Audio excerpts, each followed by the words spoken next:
everyone. Welcome to the English version of Questionare. Today, I'm joined by Dr. Samuel Stone, law professor at the University of Las Americas, Puebla, and also by Toño Montes, and I are students at the same university. My name is Valeria Cutolan. I'm a graduate from UDLAP with a BA in IR, and I'll be your host today as we discuss the first virtual meeting between the Biden administration and AMLOs to officially discuss the US-Mexico bilateral relationship. This is an important meeting as it's the second virtual meeting that Biden has had with any foreign leader. The first one was with Justin Trudeau. And as Biden said in the call, it shows the importance that his administration will be placing on Mexico. So to start, Dr. Stone, can I ask you, what do you think the Biden administration expected to get out of the call? Sure. Well, thanks very much for having me today, first of all. And secondly, I think both sides wanted to do two things. One was to sort of open the lines of communication at the highest levels now that that Joe Biden is president, right? The last time they spoke, Joe Biden was still president-elect. And secondly, to try to sort of create a new baseline for the relationship, right? Both countries had relationships with each other during the Trump administration that in some ways were fairly positive, but that in others, of course, were not. We can always look back to Donald Trump's opening comments in his 2016 election campaign, right, where he called Mexicans rapists and murderers and so on. And so I think those were the two main goals, right? Let's restart the relationship, let's reset it. Both sides wanted to present what they were looking for from the other side, right? Joe Biden wants continued Mexican support in trying to, at least for now, stop Central American migration through Mexico. President Lopez Obrador wants US support in, one, getting more vaccines from the United States, and two, in sort of continuing positive commercial relations. And I think eventually that's where we're heading. So to me, this was kind of just the opening salvo. It gives both leaders a chance to go home, right, or go back to their respective people, especially for Lopez Obrador, and be able to say, this was a victory, or this was a good step forward. And that seems to me what the thrust of this meeting was. I think the relationship is much deeper than just what the presidents do. And so a lot of this conversation is already ongoing and perhaps even much more developed at an institutional level. But I think this is a good chance. It was a good chance for both of them, for both Biden and Lopez Obrador, to be able to go home and say, hey, look, we had this productive meeting with our neighbor. It's a very important neighbor. This is going to be a new relationship of respect. We're going to try to turn that respect eventually into trust, right? But for now, it's a relationship of respect in which we're both being able to express what we're looking for, but also both being able to say no to the other side, right? I mean, Biden was emphatically against, right, providing vaccines to Mexico right now, right, at least privately. And I think that's what we're going to see over the next few months. But I believe this was a pretty good start for both sides, and it's a good reset to a complicated relationship. Yeah, I truly believe that, as everyone has already said about the meeting, it was a good meeting. It was a smooth meeting. But I do also believe that it was a smooth meeting because they didn't touch the hard subjects. Toño, what can you tell us about those hard subjects to be discussed in the future between both presidents? Yeah, thank you, Valeria. I couldn't agree more with Dr. Stone about it was a pretty comfortable meeting for both leaders. I think they started with the wrong foot when President Lopez Obrador didn't make the early call to congratulate President-elect Biden when he was elected on November the 3rd by the American people. And this was a fresh start for the relationships. Now they're both presidents in office, and they can start dealing with the harsh topics that probably they don't want to address, or they wouldn't want to address at the first time, that are basically migration. There's still a big problem with the migrants in the border, not only because the Trump program that used to be when Trump was in office stopped migration, or the asylum seekers, political asylum seekers, to enter the country, but also the Biden strategy that he is now taking, as Roberta Jacobson, former U.S. ambassador to Mexico, is now the czarine of the U.S. southern border. And she really emphasized that the United States will not be receiving migrants when the pandemic is going on, because it's still a national security issue, the health of the American people. And another topic that was pretty hard, but that the leaders didn't tell them itself, but was Secretary Psaki at the press conference at the White House that said that the United States will not be sharing or does not have plans to share a vaccine with Mexico until they have vaccinated every American. And in that same sense, President Biden said that by the end of May, every adult in the United States will have been vaccinated. So it's not such a hard statement, considering that probably the United States will finish sooner than Mexico, obviously the vaccination of the population. But it's still a pretty spicy message. I would say that it's like taking or drawing a line that we are willing to cooperate, but in some aspects. And I think the most important ones, as I already said, that was migration, the vaccine, and also the drug lords, the cartels, and they need to rethink a regional security strategy, since we have had a lot of scandals, including General Cienfuegos, former Secretary of Public Security of Mexico, Genaro Garcia Luna, and now the wife of Joaquin El Chapo Guzman, Emma Coronel, who all three have been prosecuted or started a file in the United States. Yeah, I guess if I could, I'll mention just a couple things, right? Yeah, so number one, that's right? Probably by May, the US will have enough doses of the various vaccines to be able to vaccinate everyone. Whether everyone will be vaccinated or not by May, I'm not sure. I think there's plenty of resistance in the US, but I think once the US stockpile of vaccine doses is enough to potentially cover everybody who wants to get it, right? If I want to get it today, I can go to my local CVS or my local Walgreens, right, and line up and get a shot. The moment that happens, I think the US will be very willing to share vaccine doses with the rest of the world. I think the Biden administration is going to want to work both through COVAX, right, the World Health Organization plan for low-income countries, but also just independently. I think at that point you will have much more willingness. But politically right now, it makes no sense, right? Why would you, if you can't vaccinate all of your people, you don't have the doses to do that right now, why would you then, being a new president, less than 100 days in office, go out of your way to make a lot of people upset by giving away vaccine doses? I mean, politically, it doesn't make sense. But yeah, I agree completely. By the time we get to, hopefully by May, right, there are enough doses in the US stockpile to vaccinate all Americans who want to get vaccinated. I think at that point, there's going to be a lot more a willingness to share. The other way I put it, right, I think there was some indignation on the part of Mexico by the Biden administration's answer, or at least Jen Psaki's answer about just simply saying no, right? But imagine if the situation were different, right? If it was, I don't know, Guatemala asking Mexico for vaccine doses. Would AMLO say, oh yeah, sure, here, take a bunch of vaccine doses to Guatemala? Probably not, right? So I think this was not an unreasonable answer. I think Lopez Obrador had to ask, right? That's his job as Mexico's president, is to represent Mexico's interests, right? But I think it was also Joe Biden's job in this instance, at least, to say no, or at least not for now. Yeah, no, I completely agree. And I do think that Biden has the very intention of helping other countries once he has vaccinated all Americans, because the White House press secretary also said it. She stated that they recognize the fact that there is a lot of transit between both countries. So if they really want to reach this herd immunity that everyone has been talking about, where 70 to 80% of the world's population would have to be vaccinated, then they have to make sure that people are being vaccinated. And considering the thing that you mentioned about Guatemala, I'm not sure if AMLO would have said no. I think he would have found a way to say yes, because take, for example, the scholarships that he was giving away to countries in Central America while taking scholarships away from people here in Mexico. So I think that would be a very, very controversial thing for AMLO to decide, but he might still do it.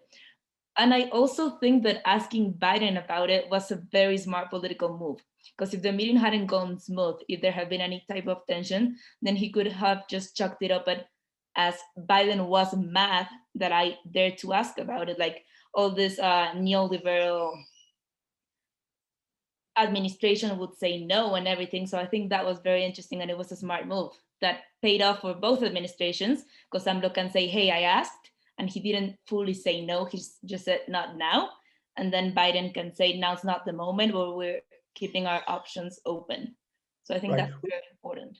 Yeah, one more thing I'll say, sorry, before I don't want to hog all the time, but one more thing I'll say about that is that, right, what maybe viewers in the US sometimes might forget, because it's easy to when you're living there, is that the US relationship for Mexico is the singular most important relationship by far, period. So this meeting between the two of them was covered extensively, 24/7. It's still being covered now, right? For days and days and days in the Mexican media. It is extremely important. Everyone's analyzing what was said, right? And what did AMLO say after the fact and so on. Whereas in the US, right, the press coverage is much more limited, and the direct interest by ordinary Americans, everyday Americans, right, in this meeting is much less than it is in Mexico, right? And now, there had been a big thing, right? If Biden had said, sure, we're going to share, right, tens of millions of doses with you, that would have made the news, right? That would have been national news. That would have been a big story. That would have been controversial. Republicans would have been jumping down Biden's throat. I mean, it would have been crazy. But when you have a meeting like this one that went well, that was smooth, that was sort of very low key, it doesn't really, right? It makes the news. There was an article in the Washington Post, one in the New York Times, right, and so on. But it's not the topic of conversation. Whereas in Mexico, right, anything that happens with the US is the singular topic of conversation, and it gets covered extensively in Mexican media. Yeah, that's quite an interesting point of view, I think. We tend to forget how US-centered the press tends to be here in Mexico, whereas in the United States, it's reported, and it's reported as a good meeting, but it's not analyzed. And here it's analyzed, and then it was mentioned by Lopez Obrador during his mañaneras once again and once again. And he still has, like, those kind of official sources have said that the president's still on talks about the vaccine. He has still, like, high hopes about it happening at some point. So yeah, I think that's very interesting. And then, Tonya, you also mentioned immigration, which is one of the really, really top points. Dr. Stone, could you explain the Bracero program, basically? Because, or do you want me to do it? Yeah, no, I will. I made that face because the Bracero program is not nearly as good as people think it is, right? In Mexico, so the point of the Bracero program was to help American farm industries, especially farm industries, survive World War II. That's really where it's coming from initially, or the aftermaths of World War II, right? And there were so many American men who were serving overseas in Europe, in the Pacific, in the war, after the war. And basically the US needed labor force in the United States to continue the agricultural production. This had been done in a much smaller scale during World War I, but it really grew into a huge program during World War II and after World War II, right through the 1960s. The Bracero program, the idea was that Mexicans, mostly Mexicans, some Central Americans, would have the chance to go to work in the United States for a limited period of time. They would then return to Mexico for part of the year, and they'd be able to go back, right, each year, basically, to work, but they wouldn't become in any way residents of the United States, and they wouldn't be seeking to have any sort of permanent legal status, right? They're just going to work and they're coming back. But there were a number of issues with the program, right? One of those issues, one of the big ones, was that part of the wages of each worker were going to be retained by the employers, given to the US government, which would then in turn give it to the Mexican government. And the Mexican government was supposed to keep those wages sort of as a forced savings for these workers that Mexico's government would then give back to those workers when they decided to stop going to the Bracero program. The problem with that was that most of it got stolen, it's just the word for it, by the Mexican government. The Mexican government never handed over that money back to the workers who had earned it. There are still Braceros and their descendants today who are trying to get that money back from the Mexican government. AMLO actually is a positive thing of this. AMLO said that he recognized that that was true, right? The Mexican government had done that back in the 50s and 60s, and that he was going to look into it, see if something comes of that or not, right? But that's one problem. The second problem was that there were all sorts of very serious human rights abuses, what today we would call human rights abuses, against these braceros, everything from being forced to work ridiculously long hours under terrible conditions, relatively low pay. They often were not paid all of the money they had been promised, and so on and so forth. It was pretty inhumane. So the Bracero program is not the Bracero program as such, right? The actual program that was called the Bracero program in the 40s, 50s, and 60s, that program is not a good model for today. Now, I think what people are thinking about when they refer to the Bracero program is some sort of temporary worker program, right? Where people can go for 4 months, 6 months, 8 months to the US every year, work, and then come back to Mexico. I think that makes a lot of sense. I think that's something that needs to happen, right? American businesses really do need these workers for many reasons we could get into, right, separately. And it's just the truth that Mexican workers are going to continue to want to go to the United States as long as economic conditions in Mexico are poor, right, or at least a lot poorer than in the US. The question then becomes, right, is this the right time right now during the pandemic to both politically and economically to start this sort of program in the United States or not? And I think that's where the sticking point is going to be. Yeah, that's quite a good question, especially considering AMLO's attempts to make the Bracero program, because that was one of his main goals. Alongside getting Pfizer vaccines from the US, the other one was getting this immigration plan, kind of like the Bracero program, which can you tell us more about, Tonio? Sure, but first I would like to mention that almost every country bases its foreign policy around its most important bilateral relation. In this case, Mexico bases its foreign policy around its by far most important bilateral relation, which is the United States, not only because we share 3,200 kilometers of border, but also that we have almost 32 first, second, or third generation Mexicans or Mexican Americans in some case, but also politically and geopolitically speaking is really important. And what you have said, Valeria, and what Dr. Stone just mentioned about the Bracero program is just, I think, a contextual mistake that President Lopez Obrador has made, because we're in the middle of a pandemic that isn't close to be over. We're in the most vital step, that is vaccination, and we are pretty far from having all our population vaccinated. We have around 2.5 million people with one dose of the vaccine in Mexico, and the US has almost reached 90 million. So there's a pretty important difference in the vaccination, and I think it's a pretty bad symptom for the Mexican economy that the president is encouraging people to go to the United States to work. When he refers as the remittances, I think is the right word for remesas. I can't remember quite well, but these remittances that Mexico receives are a symptom that shows that the Mexican economy is getting weaker every time. And that's why the people in the United States are sending more money to their families, because they need more money.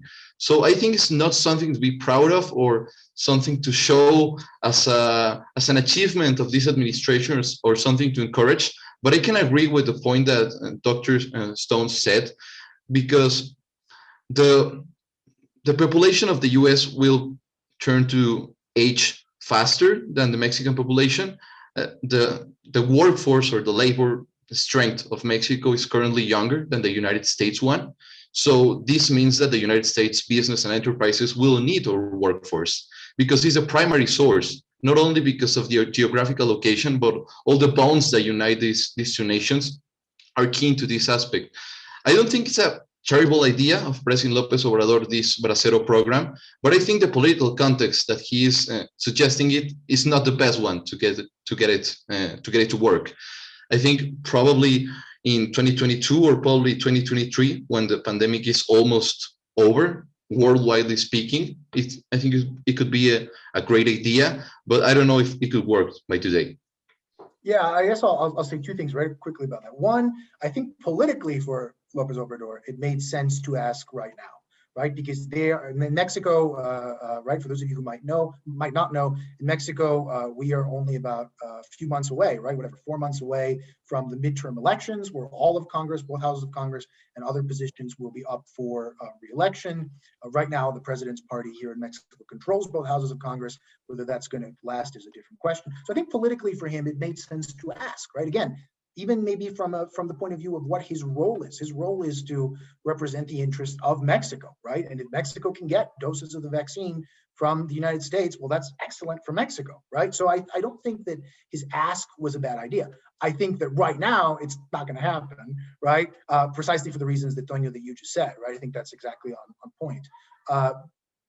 But yeah, eventually that is, I've personally been in favor of a guest worker program for a very long time. One that it works well, right? Has to be structured very differently than the, now relatively ancient bracero program.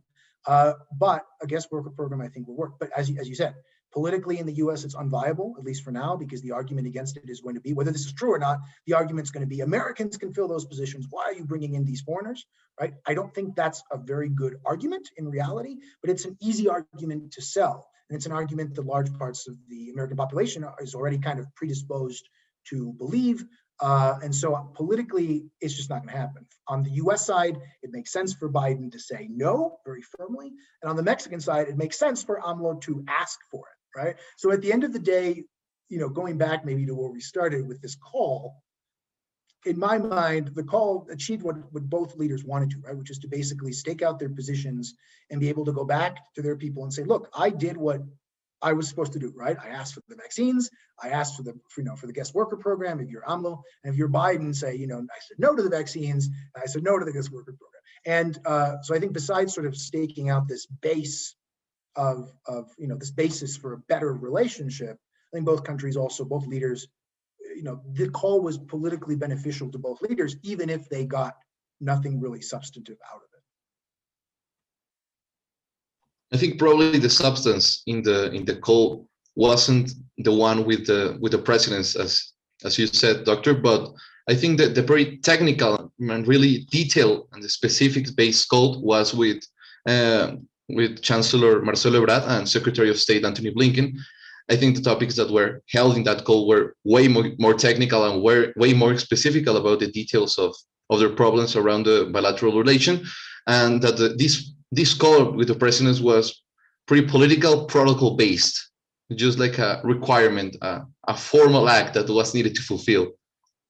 Yeah. I mean, Secretary Blinken, right, is an extremely experienced diplomat, somebody who understands Latin America very, very well, on the one hand. On the other hand, right, Secretary Ebrard, right, sometimes we call him the chancellor here, right, but Mexico's foreign minister, he has proven to be very capable. I mean, in my opinion, he handled the Trump administration pretty well, right? He got Mexico through 4 years of a president who started his campaign in the United States by saying Mexicans were rapists and murderers, right? I mean, so managing that relationship was not easy. And I think he did a pretty good job. And so between the two of them, I think that's where a lot of work is going to happen. I would not be surprised, right, if there are discussions at some level of, once the US stockpile of vaccines is large enough, sending vaccines to Mexico. I think that makes sense for many, many reasons, right? But it's going to happen out of the public eye, I think, at least until the US announces it has enough doses of the vaccine for everybody, and then maybe that could go public. And the other point here too is the US also has something they want, right? For now, at least, Biden does want to continue Trump's policy of having Mexico hold back, right? Stop Central American migrants from making it to the US, right? There are various reasons for that. It's sort of a totally separate topic, to go into it in detail. But basically, the US wants Mexico to keep doing that, right? So for, at least for now, at least temporarily, I don't think that's permanent. So what is the US going to sort of give in that relationship? Well, maybe that is doses of the vaccine, but not until May or June or something like that. Yeah, I think you pretty well. You sum it up pretty well. I think just to conclude on the topic of what was discussed on the meeting, I would like to know both of your opinion regarding what was won or what was lost by either president on this meeting. Did they really lose anything? Did they get everything that they wanted out of the meeting, or did they not? Toño, you can go first if you want. Well, I can highlight that President Lopez Obrador made President Biden laugh when he made the comment of Porfirio Diaz requotation or restructuring of the quote that poor Mexico, too far from God and too close to the United States. He rephrased that and he said, like, holy Mexico. Which ironically God, by Porfirio Diaz. It's always attributed by Porfirio Diaz, but it wasn't said by Porfirio Diaz. So No, it wasn't. I think it was by him. Well, I think it's known to be said by Porfirio Diaz. I ignored the fact that wasn't said by him, but I don't know. I think President Lopez Obrador, he really doesn't like foreign policy. He doesn't care too much about it, and it's not his expertise, as we can see. He rather stayed, and that's what he says. Like the best foreign policy is the domestic policy. I can agree with that because I study international relations and I know that that's not true by the basis of it. But I think President Lopez Obrador won in the fact that he had a smooth call, and Biden won in the sense that he didn't got asked uncomfortable questions that probably would have compromised a narrative that was established by him in his campaign. I think it was a win-to-win situation. Yeah, I agree. I think politically both won, right? Politically, they both did what they needed to do. They made their asks, right? They both, all kind of got rejected by the other side, which was, I think, expected going into this. And they can go home, right? Politically be very happy. There was nothing that really changed substantively, right? Mexico is not, at least for now, it's not changing its policy on Mexico's southern border, right? Mexican troops, which have been policing that border, Mexican National Guard, trying to keep Central Americans out of Mexico, that's going to continue for now, right? The US is not threatening any new, like in the Trump era, right? Any new tariffs on Mexican goods or anything like that, right? For now. So I think that in terms of policy, there's sort of a status quo, right? There have been changes in the US because of the Biden administration ending the Remain in Mexico program. That's been huge, right? I think especially on a human basis, a humanitarian basis for those individuals waiting for their asylum hearings on the Mexican side of the border and so on. I think on the policy side, there's sort of status quo remains. Nobody really got anything. Nobody really conceded anything. But politically, yeah, 100%, right? They both sort of won here, even though on policy, we really didn't get much out of this call. Funny that you mentioned policy. Now we can go to the elephant in the room, which was what was not discussed during the meeting, which is Mexico's electric reform, that I truly believe will change the smooth relationship between Obrador and Biden right now to quite a rough relationship if it goes according to Obrador's plan and everything is approved. But first, I think it's important to give a primer into what this electric reform is. So, Tonio, would you like to do the honors, please? Thank you, Valeria. Sure, I will do it.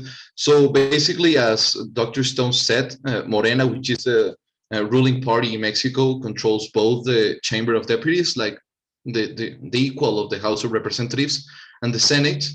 It has the absolute majority in both houses.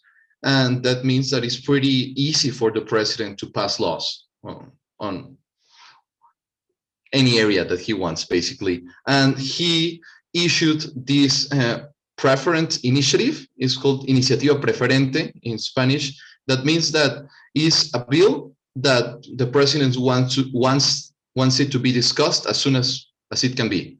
So this electric reform bill, or this counter reform to the previous electric and energy reform we had, basically enables the Federal Commission of Electricity, the CFE of Mexico, to buy the electricity from the CFE itself, because previously the other laws stated that they had to buy the cheapest energy available in the market that was the cleanest energy as well.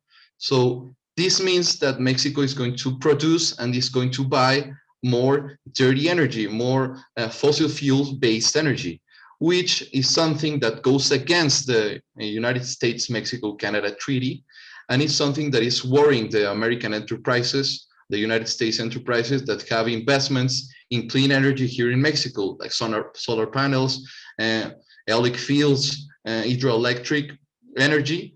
And let's remember that also President Biden, one of its core elements of its administration and also of its campaigns, is a transition to a cleaner energy based country. So I think it is contradictory in the sense that the treaty among two countries is stated, And the fact that they passed the law so quickly without discussing it really, or without having other voices of society heard when the project was being held in the chambers, is not a good signal for the United States, as the commitment of Mexico to be fulfilling the requirements that, for example, Paris Agreement has, and other international instruments that Mexico is part of. I think it's not a good starting point in this field specifically. Yeah, I mean, there are a couple of things. One, by the way, for those of you who might be very familiar, right, with how the U.S. government works, in the U.S., right, presidents cannot propose bills themselves. The president cannot send a bill to Congress, right? The president's allies in Congress can make a bill that looks like what the president wants. The president himself, or herself, can't do that. So that's an interesting little difference between how Mexico works and the U.S. works. But that's sort of just a side note here. But yeah, right. I mean, at the end of the day, Mexico has very specific commitments, some of them binding, those being the ones in the USMCA, right? In Mexico, it's called the TEMEC, and some that are not binding, but that are still very important, like in the Paris Agreement, right? Just like Toño said. And so we have a few things there, right? One is, can Mexico meet those goals? Can it try to meet those goals despite this law? That seems difficult, right? Because of what's already been explained. The second part of it is going to be, how much is the U.S. going to care? And I think some of that's going to depend on how much American businesses care and how much they sort of pressure the U.S. government into being involved on this issue. I will say one thing, though. I mean, I think I agree that it can become, probably will become, a point of friction. But this is nothing out of the ordinary, right? These sorts of disputes between Mexico and the U.S. have existed before, right? For a long time, we had the issue with trucking, right, under NAFTA, where the U.S. did not allow Mexican trucks to go into the United States and deliver stuff in the United States. So under NAFTA, you were supposed to be able to do that, right? A Mexican truck could start its trip in the south of Mexico and end up in Maine, right, or Washington State, without ever having to change the goods, move the goods from one truck to another. For many, many years, the U.S. did not permit that. Eventually, that was negotiated under the Obama administration. But my point is, these sorts of frictions exist, and I think they're manageable. We've seen in the past that these sorts of things are manageable as long as the rest of the relationship is on a firm footing. And so I think I agree. This will be a source of friction. Whether it'll become a massive issue that is unresolvable between the two countries and that ends up affecting the relationship in other areas, probably not. Maybe, right? It's possible. But I would hope that both administrations handle this in a responsible way, and that they can have a good dialogue that does not lead to sort of the deterioration of the whole bilateral relationship. Yeah, I agree. I think most of the pressure on the relationship will come from enterprises, because President Lopez Obrador said during one of his daily morning conferences called La Mañanera that his government would be renegotiating all of the agreements that CFE already has.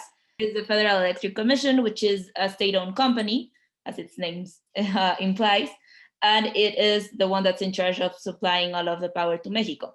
So among these companies, there is General Electric, which is one of the biggest suppliers that CFE works with, and there are, I think, other American companies. So most of the pressure will come from that, and I think from international arbitration, as you said, with the USMCA, and also with the NAFTA, because the NAFTA is still valid in some areas, especially in the energetic sector, I think, for these other 3 years. So some pressure will come directly on that. And then I also think that Biden will try to push AMLO more. Well, I hope that he will push him more towards clean energies, especially given Biden's priority of the Paris Agreement. But I'm also not sure how much of that it's gonna actually work, because AMLO has this idea that Biden will be very, very respectful of what he considers to be Mexico's sovereignty, and he will have no interference in any matters that concern Mexico, when the reality is that Biden will respect Mexico's sovereignty, because all presidents have to respect the sovereignty of the other countries, but he will have interference up until which point he can do so. So I think it's a bit naive to think that Biden will have no interference at all concerning Mexico's relationship. Yeah, it also depends how you frame what interference is, right? And I think maybe that's where there's a little bit of a friction, because I think President Lopez Obrador has a very maximalist view of what interference means, right? And he's basically saying anytime you try to pressure us to do anything, that's a form of interference, right? Whereas I think the US has a long history of seeing, and the US has done plenty of things that are not particularly positive in relation to Latin America. There's a lot to criticize in American foreign policy, generally, but especially in Latin America. But right, the US, I think, has traditionally seen things like, saying, hey, other country, I think you should look at your human rights record, or I think, you're violating your obligations here, or this law that you passed maybe is not complying with your international obligations and so on. I think that's not been seen as sort of interfering in your domestic affairs, whereas President Lopez Obrador might see it that way, right? Just to mention, right, Mexico's current foreign policy standing is based in large degree on this thing called the Estrada Doctrine, which is a way of viewing foreign policy and interventionism that comes out of a period when Mexico was sort of very strong in defending this sort of notion of you can't tell us anything about our internal affairs, right? Those are 100% ours. And that's true in the international sphere anyway, but this doctrine kind of takes that to the next level, right? And that's what President Lopez Obrador is applying.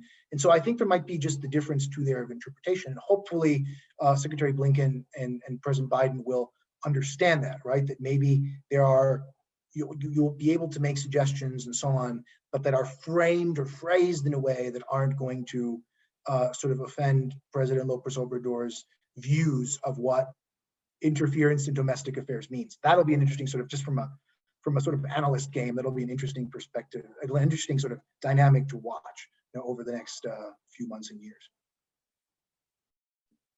Yeah, no, I agree. I think, as you said, the biggest type of interference that Biden administration will have is pressure, whether that's done directly in the bilateral relationship, whether that's done in the UN or in whatever international forum that they can do it, it will happen.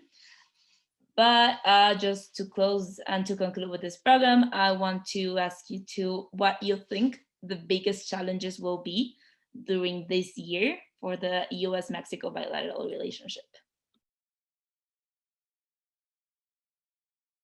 Well, I go first, if I may. I think one of the most difficult topics that both countries will have to address is regional security. There has to be a new strategy to address insecurity, and the exports of drugs from Mexico to the US and the imports of weapons from the US to Mexico. It has to be a solution, a common solution that really applies global governance, that helps to solve this problematic that has really hurted both countries.